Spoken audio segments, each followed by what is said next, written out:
Salut à toi et bienvenue sur la chaîne de Krav Maga 16. Maintenant, tu as l'habitude. N'hésite pas à liker, t'abonner, à partager cette chaîne donc, qui est dévolue à comment améliorer ou apprendre les techniques de Krav Maga par Krav Maga 16. Aujourd'hui, nous sommes dans la continuité du couteau. Donc, hier, nous avons vu le couteau de haut en bas avec la défense. Aujourd'hui, nous allons voir le couteau de bas en haut. Pour ceux qui nous rejoignent, c'est l'arme la plus courante, la plus utilisée et la plus facile à cacher et à masquer. Donc, si on a la chance de voir cette arme, eh bien, on a en fait ce qu'on appelle des mouvements réflexes. Si je fais un tout petit point sur le Krav Maga, ce qui est génial, son inventeur fut génial, et dans la continuité, celui qui nous a tous initiés, Richard Dieb, le fut également, c'est que ce sont des mouvements réflexes que nous ferions de toute façon en cas d'agression. Donc ça, par exemple, protéger sa tête, c'est un mouvement assez réflexe. Ici, c'est un mouvement assez réflexe. Et bien sûr, on va le travailler régulièrement dans ce qu'on appelle faire le conditionnement, qui va permettre de conceptualiser donc la défense et de la refaire comme si on avait une boîte à outils à notre disposition. Donc ici, une attaque de bas en haut, donc elle est vraiment foncièrement différente de l'attaque de haut en bas. Ça, c'est une attaque de haut en bas. De bas en haut, on vient de bas en haut. Et en fait, ce qu'on cherche à faire, c'est à remonter pour piquer. D'accord? On vient piquer le corps ou la cuisse, peu importe, mais en tout cas, on vient de bas en haut. Et pour ça, en fait, on va utiliser également la hanche. Vous voyez ici, comme un peu comme un uppercut pour ceux qui connaissent la boxe. Donc ici, on va avoir le même souci, c'est de faire partir ses bras d'abord, mais également d'avoir un mouvement le plus rapide possible. Je vous le fais ici de profil. Donc là, hop, juste ce mouvement-là. Donc vous voyez, en fait, ce que je cherche à faire, c'est à capturer le bras de mon assaillant avant qu'il ait pu y mettre la hanche et donc pouvoir mobiliser l'intégrité de son poids de corps. Hein, le poids de corps dont on parle également très souvent. Donc pour ça, je vais faire partir mon bras vers l'avant, de façon à me retrouver avec un élément de sécurité important. Vous voyez là, ici, je ne suis pas en sécurité, le couteau peut passer. Et surtout, comme mon bras n'est relié à rien, juste mon avant-bras, il risque de plier sous le choc. Alors que si j'y mets donc le poids de mon corps, c'est-à-dire que ici en l'occurrence, je passe l'épaule devant, mais sans me retrouver avec l'autre épaule derrière, et bien là en fait, j'ai un soutien très très fort, très puissant, et surtout comme j'arrive au moment avant que le coup soit déployé, je vais arriver bien avant qu'il ait mobilisé toute sa puissance. C'est ce qui fera toute la différence dans cette technique-là, tout comme ce qu'on a vu de haut en bas au dernier cours. Donc ici, si je me mets de profil maintenant, je fais un zoom particulier sur le coup de poing qui est un coup de piston. Il est souvent mal compris parce qu'on se baisse beaucoup. Donc certains se baissent comme ceci, donc forcément ça remonte ici en uppercut. L'idée c'est pas ça, on cherche toujours le chemin le plus direct. Donc ici ça sera le chemin le plus direct. Vous voyez là ça m'empêche pas puisque ici mon bras est passé, ça m'empêche pas de donner mon coup de poing. Le visage de la personne sera à peu près à la hauteur de la mienne et je me baisse, j'extrais légèrement mon buste vers l'arrière, autrement dit mes fesses, ce qui me donne suffisamment de poids de corps pour pouvoir frapper fortement la bonne cible. La bonne cible étant toujours la sphère du visage. Donc ici, j'ai frappé. Comme vous pouvez le remarquer, je vais le faire de l'autre côté aussi. J'ouvre immédiatement ma main après la frappe. Ça ne sert à rien de rester immobile. Hein. Ici, on crée le mouvement en permanence dans l'ensemble des techniques que nous proposons. Donc là, je crée le mouvement, j'ai frappé, je reviens. Puis de là, si on continue la technique, je viens chercher la base du cou et au lieu d'enrouler comme ceci, et vous le verrez avec Marion, pourquoi on va éviter de faire ça, au moment où je frappe, je vais conserver le même écartement de bras, je vais en fait écarter le bras armé. Et même s'il s'en va vers l'arrière, ça me permettra de le suivre, mais toujours avec une bonne structure.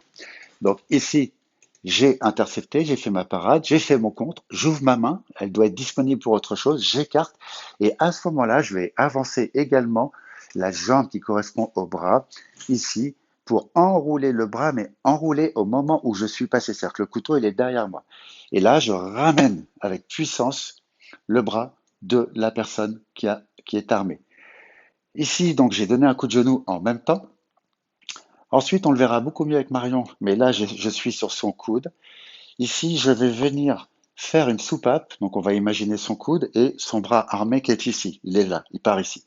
Et là, au moment où je pose ma jambe, je vais légèrement me recentrer vers le bas. Donc je me réadapte par rapport à la caméra, je me recentre vers le bas et je vais faire ce qu'on appelle le bumper des jeux. Ouais, ceux qui tapent comme ça. En fait, si je suis vraiment sur le coude pile poil au milieu, je vais créer une dépression importante au niveau de l'articulation, ce qui va faire que je vais être, si c'est à moi qu'on le fait, en compensation de quelque chose. Si on me plie le doigt, ma seule compensation, si on va vers le bas, c'est également d'aller vers le bas afin de compenser et d'avoir le moins mal possible. Là, c'est pareil. Donc, le coude, si j'appuie fortement dessus, eh bien, en fait, j'ai une seule alternative, c'est d'aller vers le bas. Profitons-en. À partir du moment où je suis ici, j'ai frappé, je repose. Et ensuite, donc, si sa tête, elle est ici, en fait, je vais l'amener tranquillement en faisant des petits pas. Et à la fin, je vais me retrouver les genoux enfin, au niveau de son omoplate. Donc, un ici, un là. On va éviter le coup. Ok, donc on remet en place l'outil pédagogique. On va se mettre bien de profil par rapport à vous. Et là, on va, dans un premier temps, le faire sans que la personne ait bougé. Elle a déjà fait le premier mouvement. Et je vais juste aller chercher à être en relation avec le bras. Donc ici, bien avant qu'elle ait eu le temps d'y mettre tout son poids de corps. Mets ton poids de corps comme tout à l'heure. Bam, ok. Donc là, comme je vous l'ai expliqué, c'est un coup de bas en haut. Donc il va remonter. Donc ça veut dire que la personne va un peu faire comme un uppercut. Vous voyez, un uppercut, c'est ça. Et là, va remonter, il va donner un coup de hanche. Alors maintenant, si on le fait en dynamique, mais tranquillement, premier temps. Là, je l'intercepte plus ou moins entre là et là. C'est-à-dire que je vais être dans la dernière partie du bras, entre le poignet et le milieu de l'avant-bras. Jamais je ne serai dans le creux de bras. Dans le creux de bras, malheureusement, il y a une dynamique qui va s'installer et le couteau va remonter au risque de me couper ou de rentrer dans mon corps. Donc ici, j'ai frappé. Vous avez vu que le coup de poing, donc je vais vous le faire de ce côté-là, il n'est pas compliqué à mettre en place. Vous avez vu là? Et tout de suite, il y a du relâchement. Ça, c'est important de créer le relâchement.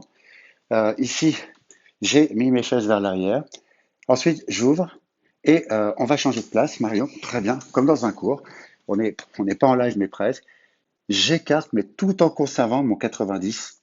Dans le même temps, je viens chercher la jugulaire et j'avance la jambe qui correspond au bras qui a fait la parade. Et au moment où je suis passé, où là j'ai quand même moins de risques, je viens capturer le coude à moi. Ok. Donc ici, merci Marion, heureusement que tu es là. Penche-toi un tout petit peu vers l'avant. Donc là, je vais donner le coup de genou. Donc vous avez vu le coup de genou. J'ai encore le bras ici en barrage. Je viens chercher le coude et je vais faire le bumper, comme je vous disais tout à l'heure, en posant mon genou, mon pied au sol. Et là, j'ouvre et je l'emmène très tranquillement, va au sol s'il te plaît, très tranquillement au sol.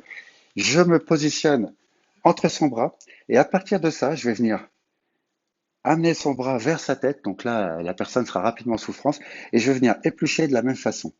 Puis de là, je vais caler son bras au niveau de mon genou et je vais lui demander de me sortir son autre bras pour le caler. Et à partir de là, je peux appeler les forces de l'ordre. Maintenant, je vous propose qu'on le fasse ensemble en termes de temps, temps par temps.